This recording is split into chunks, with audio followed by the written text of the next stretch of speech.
Transformasi menjadi bank digital dengan nama Krom saat ini. Lalu apakah ini akan mengubah seluruh identitas dari perusahaan termasuk juga target nasabahnya? Karena sebelumnya ketika menjadi bank konvensional targetnya ini adalah UMKM. Oke, jadi dalam melakukan transformasinya ke Bank Krom sekarang, sebenarnya kita sudah melihat latar belakang atau segmen penduduk yang sekarang ada, dan kemudian kita akan menentukan segmen apa yang akan kita tuju. Nah, kita ngelihat bahwa penduduk di Indonesia itu makin lama makin muda. Kemudian kalau kita ngelihat dari sisi digital penggunaannya, dari nasabah atau penduduk yang berumur 30-an, itu penggunaan digital bankingnya udah sampai sekitar 40%. Dan ini lebih banyak lagi misalnya di umur-umur yang lebih muda. Misalnya untuk yang umur 20-30 itu bahkan lebih dari 50%. Nah, dari situ kita melihat bahwa fokus kita akan lebih ke segmen yang lebih muda tersebut, kepada nasabah atau penduduk yang sudah melek digital. Dan kemudian kita akan coba mengeluarkan produk layanan yang sesuai untuk mereka. Nah, dari situ kita akan coba kembangkan terus dengan berbagai produk layanan yang sesuai dengan mereka. Tapi ada satu hal yang merupakan fokus kita juga adalah supaya nasabah itu atau calon nasabah itu mulai beralih dari misalnya fokusnya lebih ke konsumtif dan sebagainya, lebih ke kemandirian finansial.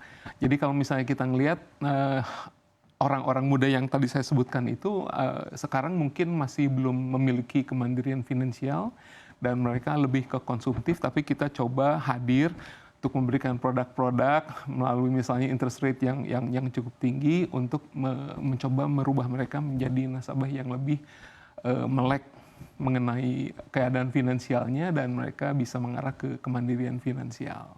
Tapi tidak terlepas untuk nasabah kami yang lain, yang konvensional di UMKM, kita masih tetap akan jalankan. Jadi kita nggak akan coba melepaskan itu sama sekali.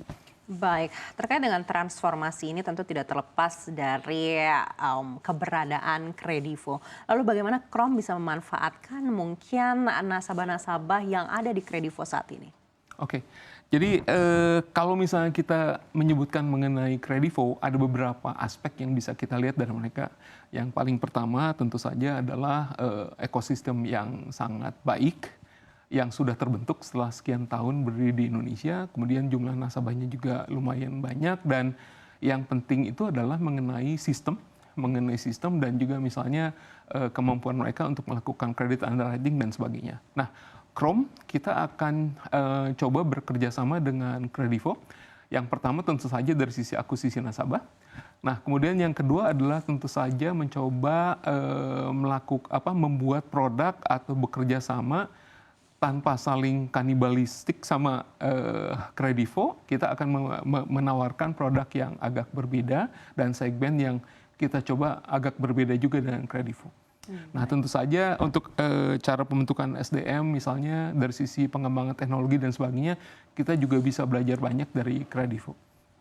Baik, dan kalau kita melihat di global khususnya bank-bank asing ini banyak yang mulai mengurangi unit konsumernya. Tapi tadi Bapak sampaikan kalau salah satu fokusnya ini adalah untuk generasi muda, terutama di bidang consumer begitu. Apa yang menjadi target Krom?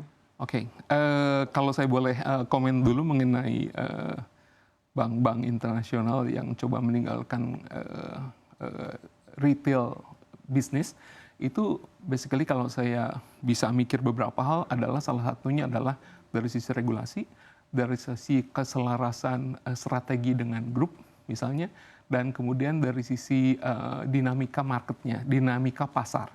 Jadi berapa cepat suatu bank itu bisa mengikuti perubahan yang ada di pasar, baik dari sisi nasabahnya atau calon nasabah ataupun dari sisi produknya. Nah, untuk yang tidak bisa terlalu cepat mengikuti hal itu, ya mungkin akan menjadi challenging sekali. Nah, Krom, moto kami ada beberapa sih. Misalnya yang pertama adalah kita pengen mengeluarkan produk atau layanan yang fleksibel. Jadi kami akan selalu melihat dinamika pasar, dinamika nasabahnya juga seperti apa, dan mereka kecenderungannya ingin masuk kemana, apa kegiatannya, apa yang mereka suka, caranya gimana. Jadi user experience-nya juga kita akan sangat-sangat lihatin. Kemudian satu lagi itu adalah aman, tentu saja kami akan selalu menjamin produk kami aman.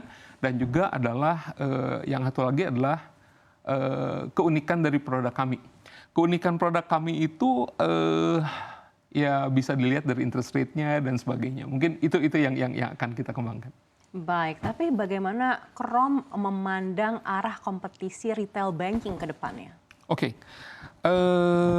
secara garis besar tentu saja retail banking yang konvensional akan tetap ada karena misalnya nasabah yang seumur saya masih tetap ada gitu, masih membutuhkan layanan yang temu muka dan sebagainya.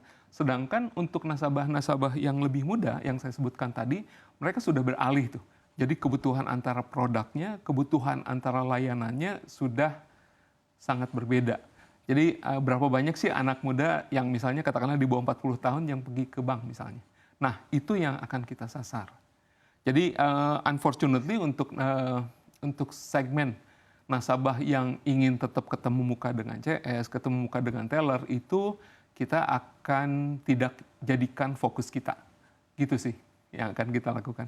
Yang penting produknya ada, kebutuhan dari nasabahnya bisa kita layani menurut experience yang mereka inginkan, yaitu yang pengen cepat, pengen gampang, pengen serba cepat lah gitu ya. Nah, itu yang kita akan coba penuhi.